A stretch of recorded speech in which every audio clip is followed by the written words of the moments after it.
Having spent recent years tracking just over 500 brands, businesses, organisations, looking at the distinction between those that are achieving enduring relevance and success in comparison with those that are falling by the wayside, I'm amazed at the differences, the distinctions between the enduring versus the endangered. What are the habits, the practices, the focuses of those enduringly relevant businesses or brands? And while there are a number of factors at play, one of the consistent things is that enduringly relevant brands focus on alignment.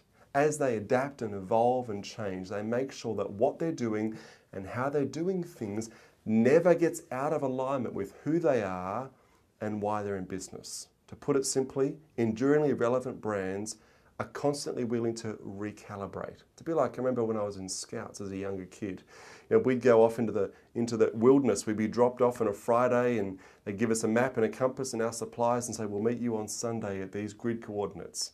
But we were trained before we set off on our 2.5-day journey, navigating through the wild bush. The first thing we had to do was make sure our compass and our map were calibrated. Because of course the difference between magnetic and true north meant that it didn't matter if we had the best compass in the world, the best map in the world, if they didn't line up.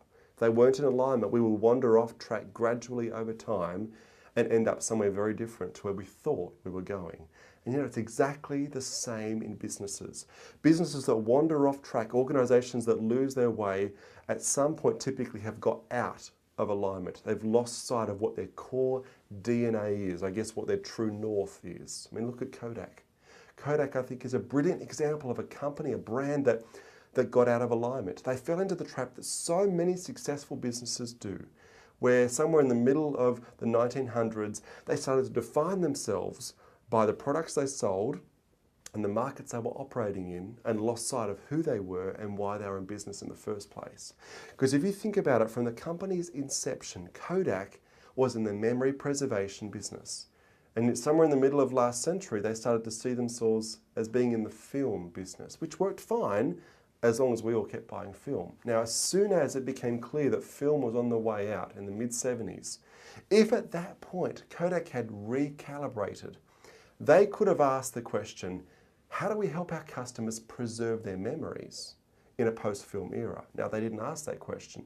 Generally, the question was, the dominant mentality was, how do we make sure our customers keep buying film even when they don't have to do so? Now, of course, the first question, if they'd asked that question, how do we help our customers preserve their memories in a post-film era? They'd be in a very different place today. Because if you think about it, Kodak should have pioneered digital photography. They invented the first digital camera. They should have pioneered online photo sharing. They should have pioneered cloud-based file backup services, but they missed each of those boats because they were so focused on one product offering, and that was film. Now, can I urge you, don't fall into the trap that Kodak did. Don't make the mistake of defining yourself by what you do and how you do things, and in doing so lose sight of who you are and why you're in business in the first place. The challenge I want to put to you is what business are you really in? This is such a key question to make sure you stay in alignment. I remember recently working with a group of hotel and bar licensees, and I put this question to them: what business are you in? What is your core DNA? Interestingly, they said, well, we're in the food and beverage business. And I said, but are you? I said, because if I go into one of your restaurants or bars and I buy a glass of wine, I know full well I could go down the street to the liquor store and buy a whole bottle of that same wine for the same price I just spent on a glass in your bar.